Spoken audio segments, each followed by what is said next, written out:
ಇತ್ತೀಚಿನ ಯುವಕ ಯುವತಿಯರಲ್ಲಿ living relationship ಎನ್ನುವಂತಹ ಸಂಸ್ಕೃತಿಯೊಂದು ಬೆಳೆದು ಬಿಟ್ಟಿದೆ. ಮದುವೆ ಆಗೋದಕ್ಕಿಂತ ಮುಂಚೆ ಒಂದೇ ರೂಮಲ್ಲಿ ಒಂದೇ ಮನೆಯಲ್ಲಿ ವಾಸ ಮಾಡ್ತಕ್ಕಂಥ ಹುಡುಗ ಹುಡುಗಿಯನ್ನ ಇತ್ತೀಚೆಗೆ ಬಹಳಷ್ಟು ಕಾಣಬಹುದು. ಅದು ಎಷ್ಟೋ ಕಡೆಗಳಲ್ಲಿ ಅಂತ ಹೇಳಿದ್ರೆ ನಗರ ಪ್ರದೇಶಗಳಲ್ಲಿ ಮಾತ್ರ ಅಲ್ಲ, ಚಿಕ್ಕ ಪುಟ್ಟ ಪಟ್ಟಣಗಳಲ್ಲೂ ಕೂಡ ಈ ರೀತಿಯಾದಂತಹ ಸಂಸ್ಕೃತಿ ಬೆಳೀತಾ ಇದೆ. ಇಲ್ಲಿಯೂ ಕೂಡ ಒಂದು ಜೋಡಿ ಇದೇ ರೀತಿಯಲ್ಲಿ ಲಿವಿಂಗ್ ರಿಲೇಶನ್ಶಿಪ್ ನಲ್ಲಿದ್ರು. ಕೊನೆಗೆ ಆಕೆ ಮದುವೆ ಆಗೋಣ ಅಂತ ಹೇಳಿ ಹಠ ಮಾಡಿದಾಗ ಆತ ಮಾತ್ರ ನಿರಾಕರಣೆಯನ್ನ ಮಾಡಿದ್ದಾನೆ. ಅಷ್ಟೇ ಅಲ್ಲ, ಕೊಲೆ ಕೂಡ ಮಾಡಿದ್ದಾನೆ. ಅಷ್ಟಕ್ಕೂ ಈ ಘಟನೆ ಎಲ್ಲಿ ನಡೆದಿದೆ ಅಂತ ಹೇಳಿದ್ರೆ ನಮ್ಮದೇ ಪಕ್ಕದ ಜಿಲ್ಲೆಯ ಬೆಳಗಾವಿಯಲ್ಲಿ ನಡೆದಿದೆ. ಬೆಳಗಾವಿ ಜಿಲ್ಲೆಯ ಒಂಟಮುರಿ ಅನ್ನುವಂತಹ ಗ್ರಾಮದ ಯುವತಿ ಗಂಗವ್ವ ಹಂಚಿನಮನಿ ಮತ್ತೆ ಹುಕ್ಕೇರಿ ತಾಲೂಕಿನ ರಾಜನಕಟ್ಟಿ ಎನ್ನುವಂತಹ ಗ್ರಾಮದ ಬಸವರಾಜ್ ಕರ್ನಾವರ ಎನ್ನುವಂತಹ ಯುವಕ, ಈ ಇಬ್ರು ಕೂಡ ಕಳೆದ ಕೆಲವು ವರ್ಷಗಳ ಹಿಂದೆ ಒಟ್ಟಿಗೆ ಪ್ರೀತಿ ಮಾಡ್ತಾ ಇದ್ರು. ಒಟ್ಟಿಗೆ ಒಂದೇ ರೂಮಲ್ಲಿ ಲಿವ್ ಇನ್ ರಿಲೇಶನ್ಶಿಪ್ ನಲ್ಲಿ ಇದ್ರಂತೆ. ಕೊನೆಗೆ ಏನಾಗಿದೆ, ಆಕೆ ಮದುವೆ ಆಗು ಅಂತ ಹೇಳಿ ಹಠವನ್ನ ಮಾಡಿದ್ದಾಳೆ. ಆದ್ರೆ ಆತ ಮಾತ್ರ ನಿರಾಕರಣೆಯನ್ನ ಮಾಡ್ತಾನೆ ಬಂದಿದ್ದಾನೆ. ಕೊನೆಗೆ ಆತ ಬೇರೆ ಒಂದು ಹುಡುಗಿಯ ಜೊತೆಗೆ ಮದುವೆಗೆ ಸಜ್ಜಾಗ್ತಾ ಇದ್ದ ಅನ್ನುವಂತಹ ಮಾಹಿತಿ ಕೂಡ ಸಿಕ್ಕಿದೆ. ಆಗ ಗಂಗವ್ವ ಏನ್ ಮಾಡಿದ್ದಾಳೆ, ನೀನು ಈ ರೀತಿ ಮಾಡೋದು ತಪ್ಪಲ್ವಾ, ನನ್ನ ಜೊತೆ ಇಷ್ಟು ದಿನ ಲಿವಿಂಗ್ ರಿಲೇಶನ್ಶಿಪ್ ನಲ್ಲಿ ಇದ್ದಿ, ಪ್ರೀತಿಯನ್ನ ಮಾಡಿದ್ದಿ, ಈ ರೀತಿ ಮಾಡೋದು ತಪ್ಪಲ್ವಾ ಅಂತ ಹೇಳಿ ಆಕೆ ಕೇಳಿದಾಳೆ. ಅಷ್ಟಕ್ಕೆ ಸುಮ್ಮನಾಗದಂತ ಆಕೆ ಏನಾದ್ರೂ ಸ್ವಲ್ಪ ಆತನಿಗೆ ಹಠವನ್ನ ಮಾಡಿದಾಳೆ. ಹಠ ಮಾಡಿದಾಗ ಈ ಬಸವರಾಜ್ ಏನ್ ಮಾಡಿದ್ದಾನೆ, ತನ್ನ ಅಪ್ಪ ಮತ್ತು ತನ್ನ ಮಾವನಿಗೆ ಹೇಳಿ ಆಕೆಯನ್ನು ಹೇಗಾದ್ರೂ ಮಾಡಿ ಕೊಲೆ ಮಾಡಿಸ್ಬೇಕು ಅಂತೇಳಿ ನಿರ್ಧಾರಕ್ಕೆ ಬಂದಿದ್ದಾರೆ.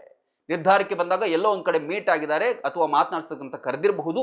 ಆಕೆಗೆ ರಾಡ್ನಿಂದ ಹೊಡೆದು ಹಲ್ಲೆಯನ್ನ ಮಾಡಿದ್ದು ಅಲ್ಲದೆ ಕೊಲೆಯನ್ನೇ ಮಾಡಿದ್ದಾರೆ. ಕೊಲೆ ಮಾಡಿ ಇಷ್ಟಕ್ಕೆ ಸುಮ್ಮನಾಗದಂತ ಅವ್ರು ಏನ್ ಮಾಡಿದ್ದಾರೆ ಅಂತ ಹೇಳಿದ್ರೆ, ಆ ಶವವನ್ನ ಹೇಗಾದ್ರೂ ನಾಶ ಮಾಡಬೇಕು ಅಂತ ಹೇಳಿ ಮಹಾರಾಷ್ಟ್ರದ ತಿಲಾರಿ ಘಾಟ್ಗೆ ಆ ಶವವನ್ನ ತೆಗೆದುಕೊಂಡು ಹೋಗಿ ದಟ್ಟ ಕಾಡಿನಲ್ಲಿ ಆ ಶವವನ್ನ ಎಸೆದು ಬಿಟ್ಟಿದ್ದಾರೆ.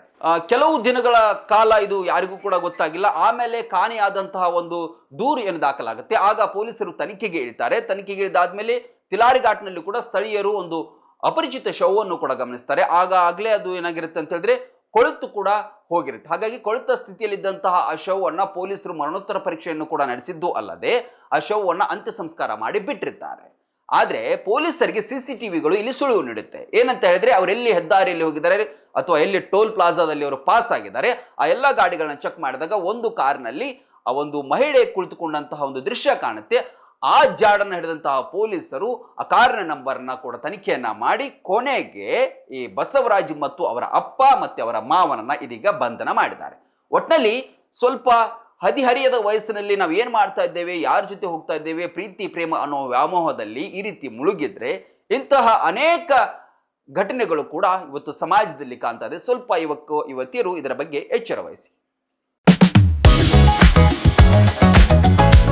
ಗ್ರಾಮೀಣ ಭಾಗದಲ್ಲಿ ಅತ್ಯುತ್ತಮ ಶಿಕ್ಷಣ ನೀಡುತ್ತಿದೆ ಸಾಯಿ ಚೇತನ ಶಾಲೆ ಕಸಬಾ ಜಂಬಗಿ.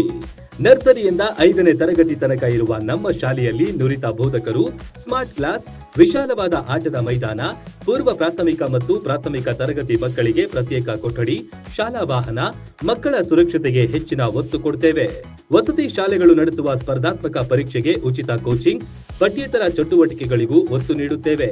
ವಾರದಲ್ಲಿ 3 ದಿನ ಆಸಕ್ತ ಮಕ್ಕಳಿಗೆ ಡ್ಯಾನ್ಸ್ ಕ್ಲಾಸ್ ನಡೆಸಲಾಗುತ್ತೆ. ಕೈಗೆಟುಕುವ ದರದಲ್ಲಿ ಗುಣಮಟ್ಟದ ಶಿಕ್ಷಣಕ್ಕಾಗಿ ನಿಮ್ಮ ಆಯ್ಕೆ ಆಗಿರಲಿ ಸಾಯಿ ಚೇತನ ಶಾಲೆ. ಈಗಾಗಲೇ ದಾಖಲಾತಿಗಳು ಆರಂಭವಾಗಿವೆ.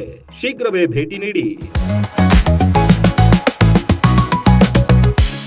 ರನ್ ಟಿವಿ ನ್ಯೂಸ್ ವಿಡಿಯೋಸ್ ನೋಡಲು ಸಬ್ಸ್ಕ್ರೈಬ್ ಮಾಡಿ, ಬೆಲ್ ಐಕಾನ್ ಪ್ರೆಸ್ ಮಾಡಿ.